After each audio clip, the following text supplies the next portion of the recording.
Čau, čau visiem, kas ienāk šodien gan Instagram live, gan arī tiem, kas klausās šo podkāstā. Man ir milzīgs prieks, ka jūs šeit esat. Un šodien mums ir divas tēmas. Woo! Man te šodien ir ne tāds setups, kā es šausmīgi gribēju, bet viņš ir. Jo es gribu gan ierakstīt rekordu podkāstu. Un tararām, skatos, kas notiek šeit. Čau visiem, kas ienāk arī laivā. Tātad divas tēmas. Viens ir par to, kad mazliet pastāstīšu par savu Magic pieredzi, kas jau man ir šogad notikusi. Un esmu varbūt mazliet klusāk vai mazliet citādāk pieeja šeit Instagramam, bet backgroundā notiek baigās Magic lietas. Mums ir izaicinājums, un tāpēc arī es esmu vairāk tur iekšā, bet izstāstīšu par to, un tad izstāstīšu gan par klātienes pasākumu, un izstāstīšu par arī šodien mums ir vēl viens arī ļoti foršs trešdien ir meistarklase 7:00 vakarā, un nākošais nedēļa ceturtdien tieši uz pilnmēnesi ir kārtīgi forša transformējoša. Es viņu saucu par ballīti, tā nav tāda ballīti, tas tāds transformējošs pasākums, un tieši par to arī izstāstīšu jums arī šodien. Bet kas tad notiekās ar mani, un lai jūs arī iedvesmo tas, kad gan jau, ka jums arī kāds magics dzīvē notiek. Ja jūs šodien šeit esat tomēr, tad jums ir kāds magics. Un pasakam čau, un vai vispār es ceru, ka mani dzird tie, kas skatās mani laivā. Pasakat čau un uzrakstat, kā jums ir šodien, vai arī ieliekat no 1 līdz 10, kāds jums ir sajūtas, un es jau gaidu reāli pavasaru, man ir tāds mazais, man ir mazais besīts ar to, ka negribās īsti iet ārā, jo ir tik augsts un jātuntulējās, ik pa laikam viņš man uznāk šajā ziemā. Bet jā, es sanācu novembris, decembris, baigi daudz pavadīt pie datora un strādāt, un tas varbūt ko lietas jūs citreiz storijos neredzat, bet aizmugurē viskaut kam, ko es daru, ir gan mājaslapas menedžments, gan jaunu kursu taisīšana, gan visādas, es mēģinu automatizācijas, visādas tehniskās lietas, kas aizņem, daudz laika diezgan pie datora un sēdēšanas un tādas, un man bija baigi saspringts kakls. Un man tas kakls saspringa līdz tādam līmenim, kas bija ļoti, ļoti jocīgi, ka man sāka smadzenes uz augšu vilkties, un man likās, ka varbūt viņas tāpatām no kaut kā. Bet jā, tāds saspringums kārtīgs kaklā, bet tāds iekšpus, tā kā nebija tāds, ka ar masāžu viņi nevar dabūt ārā, īsti ar izkrakšķināšanu arī kaut kā nē. Un, labi, neko dzīvoju, vingroju, staigāju, cenšos visu vislabāko darīt, kas ir iespējams, bet baigais mažiks notika, es sāku no kaut kāds, man liekas, bija 4. janvārs, ja es nemaldos.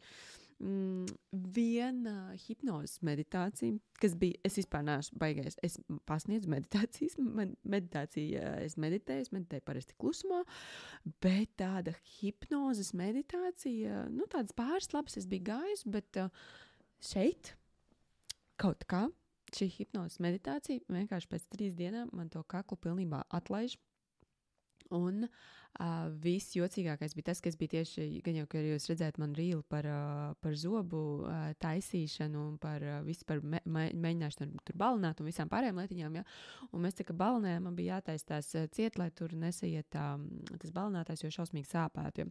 Un es aizēju apakaļ pie šīs te zobārstas un saku, Klau, es saku, Lienīte, skaties, man nav, man ir aiztaisījušās tās smadzenes ciet, jo to kakla saspringumu man paņēma pilnībā šis te, izklausās, kad hipnozes meditācijas, tāpēc, ka es neko citu īsti nedarīju.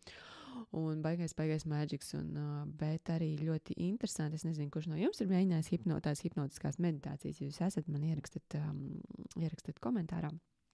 Šeit, bet es saku, es biju kaut ko mēģinājis, bet tā pa bišķiņam, bet šeit bija tā, ka tur ir katru dienu viena hipnozes meditācija, un viņas ir dažādas, un vienkārši es tā, eju, un es viņās ļoti toču. Viņas iesākās, un es viņās tā tinkš, izslēdzos ārā, un pēc tam, tad, kad viņš tur saka nākat ārā, es arī iznāku ārā. Un kaut kas laikam no tām tēmām tur tāds baigi interesantais, jo man pilnīgi tādu ieslēdza baigo mieru, baigo tādu mieru, pārliecību un tādu pilnīgi kosmisko sajūtu. Un tad es ar to kosmisko sajūtu dzīvojos. Un ir tāds stabils, baigais mieriņš. Tas ļoti liels stabils miers. Un es sekoju tiešām tā iekšējai sajūtai, kas man bija mazliet varbūt pagājušā gada nogalē pazudusi, jo es arī biju 2 apmācībās iekšā. Un tad tu pie viena mācies, pie otru un skaties, ko labāk un kā. Un kā es teicu, tas viss tehniskais jau un tur tāds, ritīgi. Neko. Un forši sanāca, jo es tās iesāku tās meditācijas iet un tāds ritīgs mieriņš un baigi labās jaunās idejas un domas, un tieši tāpēc arī šonadēļ ir tas viens webinārs, jo tur bija arī meitenēm bija tēmas par to vieglo naudu, bet nākamnedēļ ir arī tā transformējušā superīgā ballīte. Un kas tad par to es arī izstāstīšu, kur ir tīpaši tie, kas ir man piesakoši pavisam nesen, es šajā pašizaugsmes lauciņā, Dievs, man liekas, jau tagad, ja 7 gadus man jau ir jogas pasniedzējis certifikāts, tad es sāku vismaz kaut 10 gadu, man jāiet paskatīties pasē, cik man ir gadu reāli. Bet pirms tagad ir jāpadomā.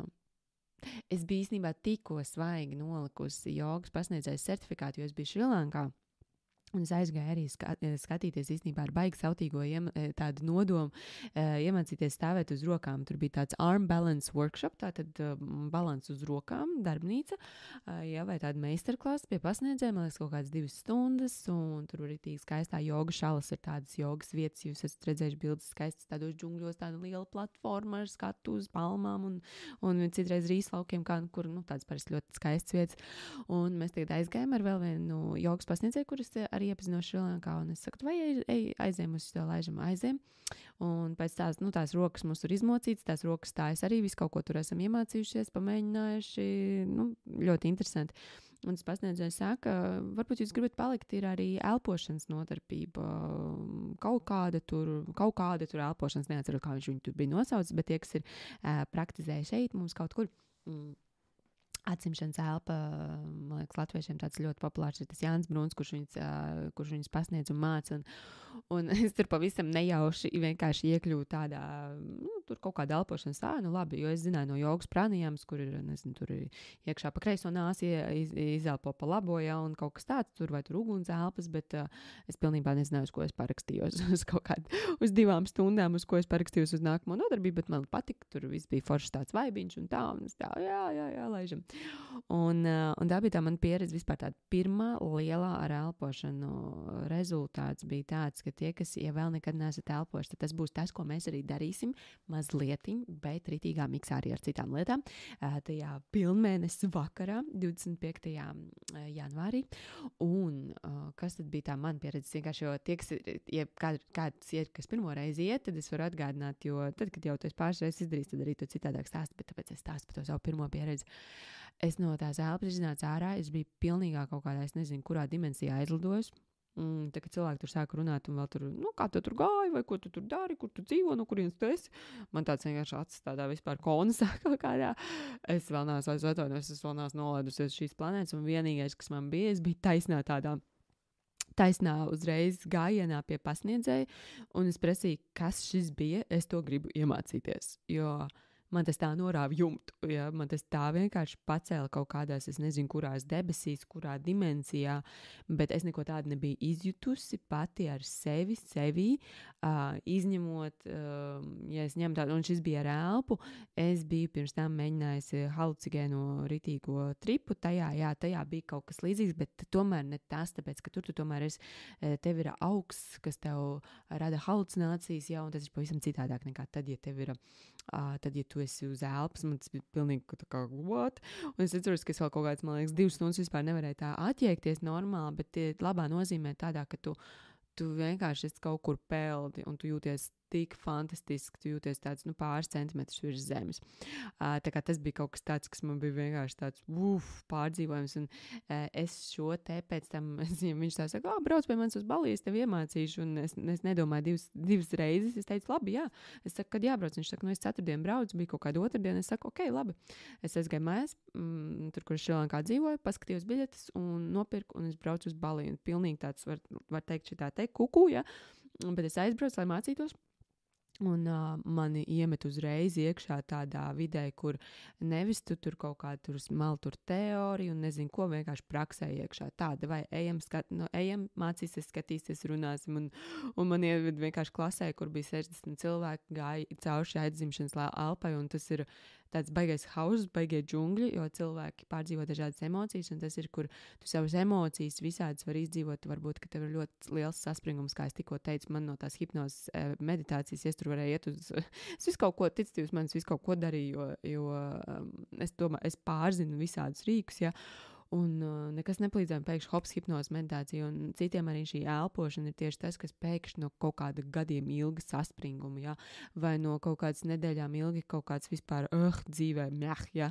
Un tu pēkšņi čiks caur elpu, vienkārši esi tāds tongš, kaut kas atrisināts, kaut kas notiek, kaut kas vienkārši tāds hops, atnāk vaļā korķītis, tāpēc man tā liekas fantastiska lieta, jo ar galvu izdomāt tu vari tik tālu, ja, bet ir šīs te praktiskās ķermeniskās prakses, kur tev galva atslēdzās un kur tu pieslēdz klāt citas savas fakultīs. Nezinu, kas tas latviski ir. Bet citas savas maņas un notiek rītīgs mēģiks.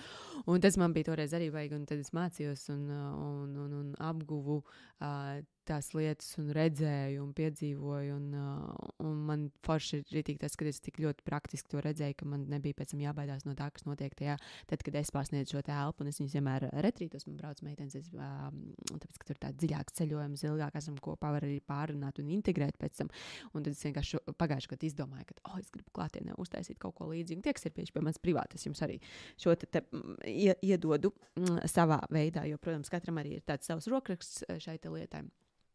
Un ar ko es viņu miksēju kopā.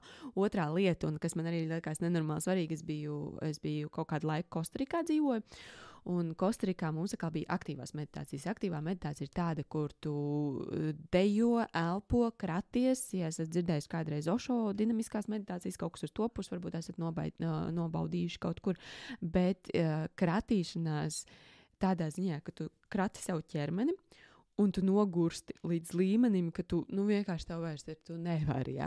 Un arī tajā brīdī ir tas, ka tev smadzenes atslēdzās, jo viņai vairs nav kapacitāte domāt, vai šis ir pareizi vai nepareizi, vai es tur pareizi kratu roku vai nepareizi kratu roku vai kaut kas, kur ir čaudāmām, kuras ienāk, kuras bija pagājušo reizi mums klātienes pasākumu un nodarbojās ar ķermeņa ritīgu izkratīšanu. Un atkal notiek tas smadzenēs kaut kas savienojās, kaut kādi viena puslīdz gabaliņa ar otriem savienojās, un vienkārši notiek tas magics, un tu piedzīvo sevi pavisam citā veidā. Jūs nekad neesat darījuši, vienalga nākat pie manis vai iet pie kāda cita, bet izbaudat kaut ko šādu. Un trešā lieta, ko es lieku klāt, ir pilnīga intuitīvi traka forša deja, jeb dejošana, jeb tāda ķermeņa atbrīvošana caur kustību. Un kas notiek šeit? Mēs visi esam arī kaut kad, ak Dievs, tad, kad mēs piedzimām kā bērnu, mums gribējās kaut kur dejot, kratīties, kliegt, visu, ko darīt, mēs to darījām, un kaut kādā brīdī mums vienkārši tā kā čiks nogriež, ja, šitā nav pareizi dejot, tas nav, tu neesi tur ritmā, tu neesi šitā, neesi tā, un, protams, mums no tā ir tur vispār, man liekas, ļoti liela un daudz bloku, jo tad, kad es arī prasu cilvēkiem, vai viņi nāks uz pasākumu, vai viņi grib nākt, un tad ir tas, bet es nemāku dejot. Un šeit ir tas, ka nav jābaidās vispār ne no kā, jo, kā man teica pagājušais meitenes, tāda Amazona pamostās iekšā un tādas džungļu kaut kādas sajūtas un viss kaut kas, jo šis nav par to, ka es dejoju kaut kādā ritmā, kaut kā skaisti, šis ir par to, ka es kaut vai kustinu tikai kāju vai tikai roku, ja, un izjūtu sevi, ja intuitīvi kustos mūzikā un vēroju, kas manī notiek. Un pēc tā kombo, kas jau tev ir bijis, kur tu esi elpojis, kraties un pēc tam dejot, ir vienkārši vieglākais uz pasaules. Un man tā liekas tāda superīga kombinācija, ko mēs beigās arī tādu visu ievijam iekšā un ieliekam meditācijā, jo tu viņu sazemē.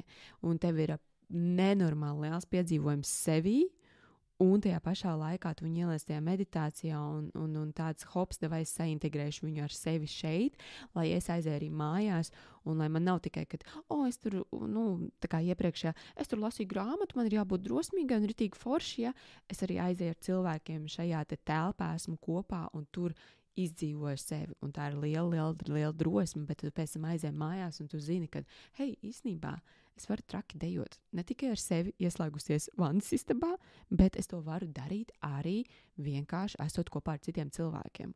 Un tev vairs nav tās bailes, kas tev varbūt bija agrāk, kur kā es to darīšu, kā es runāšu, kā es kustēšos, kā es kaut ko, mēs tur ritīgi elpojam, mēs tur ritīgi darījāmies, ja? Mēs tur ritīgi trakojām, un es to varu darīt ar citiem cilvēkiem kopā, un tev ir tāds hops, un tev dzīve aiziet citās sliedēs. Jo ir tā lieta, ka, ja, kad mēs mācāmies, rakstam afirmācijas, tur cenšamies visu kaut ko uzlabot savā dzīvē, bet ir tas posms, tam posmam ir jābūt, bet tad ir posms, kad mēs to integrējam. Un integrēšana notiek šeit un tagad mūsu realitātei, kur mēs ejam un daram lietas. Ja mēs gribam drosmi, mēs ejam un viņu praktizējam. Ja mēs gribam piedzīvot sevi jaunu, svaigu, wow. Ir īpaši tiem, kuri ir tādi paši tā kā es, ja, kuriem ir, man vajag visu laiku kaut kur aizbraukt, tāpēc, ka aizbraucot, es piedzīvoju sevi jaunu, vai man vajag kaut ko jaunu mācīties, tāpēc, ka es jaunu mācoties piedzīvoju jaunu sevi. Šīs ir tādas pieredzes, kuras, ja jūs neesat pieredzējuši, jums ir jāpieredz, jā. Jums ir vienkārši jāatnāk vai nu pie manis, vai, kā es teicu, pie kāda cita pasniedzēja, kur jūs hops vai strādājat caur elpu, jā, piedzīvoju sevi, ko es varu, kādas manī emocijas un sajūtas var rasties tad, kad es elpoju, jā. Kas var rasties tad, kad es pilnīgi ļaujos dejai tādai trakai, jā, kā ritīga tīģeriena dejot un piedzīvot sevi, un kas manī rodās tad, kad es kratos, kad es elpoju un kratos, kad es kustos, kas manā tad, kad es strādāju ar to ķermeni, un kad tas prāts mazliet kaut kur aizlido, jo viņam vairs nepietiek enerģijas, jo tu to enerģiju visu velti ķermeniski kustoties. Un tā ir tāda liela pieredze, ko mēs darām, un es šoreiz ieliku un pārliku datumu uz pilnmēnesis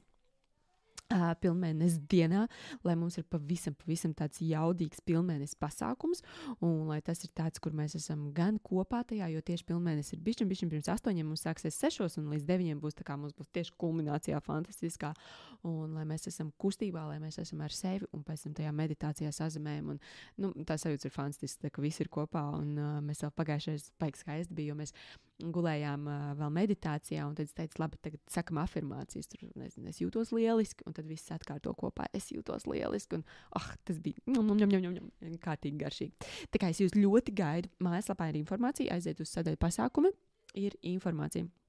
Un tātad mēs sākam 6, beidzam 9, no 6 līdz 6:20 ir ierašanās, no 6:30 līdz 8 ir prakse, un tad mēs paliekam vēl padalāmies, padzeram tēju, pačalojam, ja, un ritīgi forša atmosfēra ir arī tām, kuram mazliet pietrūkst, varbūt tieši tā kopā būšana, tas arī ir kaut kas tāds, un ceturtdienas vakars var pēc darba atskriet, var ja nav tajā dienā darba vai nestrādājot, var vienkārši ieplānot superīgu vakaru priekš sevis, saorganizēt visu tā, lai tas notiekās. Tā kā es ļoti jūs gaidu. Ritīgi, jo šis ir kaut kas tāds arī, kas man liekas ir fantastiski piedzīvot sevi, jo nav ko ņemties ar visādām varbūt garlaicīgām lietām vai kaut kādiem, nezinu, pulciņiem tikai tāpēc, kad viņi ir un tāpēc, ka nekā cita nav, var kaut ko traku arī dabūt, jā. Tā kā droši nāk, kad dabūt trako. Un otra lieta, ja ir kādi jautājumi, droši jūs man rakstat čatā, tie, kas klausās šobrīd podcastu, tie var uzrakstīt man Instagramā, pēc tam jautājums par šiem montavilumson.com ir visa informācija. Otrs ir par šo trešdienu, šodien svētdien, ja, trešdien vakarā. Mums ir 7 meistarklase pār, nosaukums ir viegla nauda. Kā jau tas nosaukumā velta, tas ir par naudu. Un šī te ideja man arī radās, tāpēc, ka dāmas ir, kur rakstīja, ka nevar iedomāties, ka var viegli pelnīt, nevar iedomāties, ka var pelnīt ar to, ko viņas mīl, kas viņām patīk, un visādi ir šādas te lietas. Un otrs ir tas, ko es esmu redzējis, ka ja pat mēs esam kaut kādā ziņā uz eksperta pusi, vai mēs esam gatavi iet un darīties, mums tomēr vēl bieži vien nepietiek tās idejas, vai mums nav tādas uz kuru pusi griezties, ja, tajā jomā. Un tas ir mans stiprais, spēcīgais lauciņš, kuras parasti var jūs man izstāstīt, ko jūs darat, kas jums šobrīd ir, un jūs gribat vienkārši sev paplašināt, vai gribat sev kaut kādā jaunā jomā ielikt iekšā, vai jaunās kurpēs atkal. Tas ir varbūt gan saistībā ar jūsu darbu, gan saistībā ar, ja jūs gribat kaut ko uzbūvēt kā blakus lietu, ja, un gan idejas, gan vienkārši vērtīgi jautājumi ir tas, kas no manis noteikti nāks arī jums meistarklases beigās, jo sākumā es jums pastāstīšu par principiem, kā mēs arī strādājam ar to, ka, pirmkārt jau tur ir bloks, ja, jo, ja mēs tā paskatāmies loģiski, viegla nauda, ja, ir cilvēkiem, kam nāk viegla nauda, un cilvēkiem, kam nenāk viegla nauda, tātad ir iespēja gan tam, abiem diviem ir vienāda iespēja, un kā mēs varam izvēlēties to, ka mums nāk viegli, ja, kā mēs varam izvēlēties to, ka mēs pelnam ar to, kas mums patīk, ko mēs darām, kā mēs varam nostiprināt sevi šo ticību, šo pārliecību to, ka mums ir šādas lietas iespējams. Un tas ir viss tas, ko mēs arī meistarklasē skatīsimies, un es jums došu konkrētus piemērus, konkrētas lietas, uz kurām jūs varat strādāt, eksperimentēt, un pēc tam aiziet mājās, un vai es izdarīšu šitā nākamnedēļ, un es paskatīšos, kā man lietas notiek, un viss tāda acu atvēršanas baigais lielais būs tiešām par tiem darbiem, kur jūs strādājat, jo iespējams jūs neesat pareizajā vietā šobrīd, un tur ir tikai maza lietiņa, kas ir jāpamaina, lai jūs tiešām arī varat nonākt vai no lielākā ienākuma līmenī, vai arī aiziet paskatīties no citas puses to savu darba, to, ko jūs protat, tās savas visas lietiņas salikt citādā maisiņā, iepakojumā un pasniegt kādam, kurš viņus tiešām ļoti novērtē, un arī tā samaksa var kļūt lielāka. Tā kā tās lietas, ko mēs apskatīsim, tā kā ir derīgi gan tiem, kam ir darbs un kas grib darbā palikt, kam ir kaut kāda profesija, gan arī tiem, kas grib iet vairāk ekspertu jomā un kaut ko papildus. Tātad papildus radīt produktu vai tāpatām kā es līdzīgi radīt kursus, meistarklases un nopelnīt ar to papildus naudu, kas var nākt vieglāk nekā varbūt strādājot pilnu darba nedēļu kaut kur. Un vieglums ir attieksme katrā ziņā, un tas ir tas, ko mēs tur skatīsimies un mācīsimies, un jūs noteikti aiziesiet prom ar vienu vismaz jaunu ideju, ko darīt, lai jūs ienākuma līmenis arī paceļās, un nevis ir tā, ka, hei, es tagad es taupu un kaut ko iekrāju, kas ir arī forši, bet es paskatos, ar ko es varu panākt vairāk, un tas ir arī mājaslapā montivilmsone.com, tur ir pieteikties uz meistarklasi, viņi tā arī saucās Viegla nauda, tas ir trešdien, 7:00 vakarā, ja jums ļoti, ļoti gribās, un ja jums nav iespēja tieši trešdien būt 7:00 vakarā, tad atrakstat man, jo viņai būs arī ieraksts. Bet tad es gribēšu no jums bišķiņ arī vairāk info, lai jūs uzrakstat par to, kas ir tā jūsu tieši lieta saistībā ar, kāpēc jums liekas, ka jūs nevarat viegli naudu nopelnīt, vai es nezinu, jums ir tik unikāli situācija, ka tiešām to nevar, citādāk. Un tātad otra lieta, nākamā nedēļa ir tas pilnmēnesis pasākums. Nu tā, par tādām divām lietām es jums izstāstīju. Kas mums vēl ir? Man liekas, ir vienkārši forši gads iesācies ritīgi. Man liekas, tiešām ļoti jaudīgi. Mēs tikko arī ierakstījām podkāstu. Tie, kas podkāstu kanālā klausās, gan jau noklausījušies, un varbūt kāds no jums, tie, kas ir laivā, uzrakstīt, ja esat noklausījušies par mēnesi fāzēm. Man ir jauna ideja par arī vienu lietu saistībā ar mēnesi fāzēm, un es jau ik pa laikam tās mēnesi fāzes, es vienmēr piefiksēju tur jauns mēnesis, pilnmēnesis un tādas šādas lietiņas, un agrāk bija tas arī ekadaši gavēns, kuras ievēroju vienmēr uz aizmirst tagad, kurējā tieši diena bija. Man vienmēr bija vienkārši atzīmēts, kur ekadaši ierakstīts. Un šādas te lietiņas, un tad ir arī viena ideja, viens projekts, kas man iespējams radīsies kopā. Ar šo mēnesi fāžu ievērošanu. Mums Next Level projektā meitenes varbūt jau ir sajutušas, ka es lieku arī aktivitātes saistībā ar to, kas ir pa mēnesi dienu, lai ir tāds inčīgāk, lai daba mūs atbalsta tajā, ko mēs darām. Nu tā, paldies visiem, kas klausījās laivu, paldies visiem, kas klausās podkāstu. Jautājumus visus rakstat man Instagramā, pa taisnumu. Priecāšos jūs redzēt gan šodien meistarklasē, gan nākamnedēļ klātienes pasākumā. Ja ir kādas bailes, nezināt, vai tas ir īsti jums, vai arī vienkārši es gribu nākt, bet man ir ļoti bail, atrakstat man, es jūs iedrošināšu, jo tas būs vienkārši īpaši klātienes pasākums, tas ir fantastiski. Un ja jums ir tiešām arī tā lieta, ko jūs sadzirdēt ar to naudu, ka jūs gribat uzlabot šīs attiecības ar naudu un gribat, lai jūs varat sev teikt, es viegli pelnu, es patīkam pelnu, man šis patīk un es dievinu to, ko es daru, tad tas trešdienas meistarklāsts būs arī superīgi priekš jums. Un tikmēr klausieties podkāstus, klausieties meditācijas, paldies, ka jūs esat kopā un lai mums ir fantastiska nedēļa. Rekursus sirsniņas jums apakaļ. Jā. Un gaidu jums kādu ziņu. Atrakstat man tie, kuri tīpaši. Varbūt, ja jūs nekad man neesat atrakstījuši, lūdzu atrakstat man, lai es zinu, ka jūs šeit esat un ka jūs klausaties un ka jums nodara tās lietas, ko es stāstu un kaut kas aizķirās un kaut kas ir tieši priekš jums un tieši jūsu sirsniņai.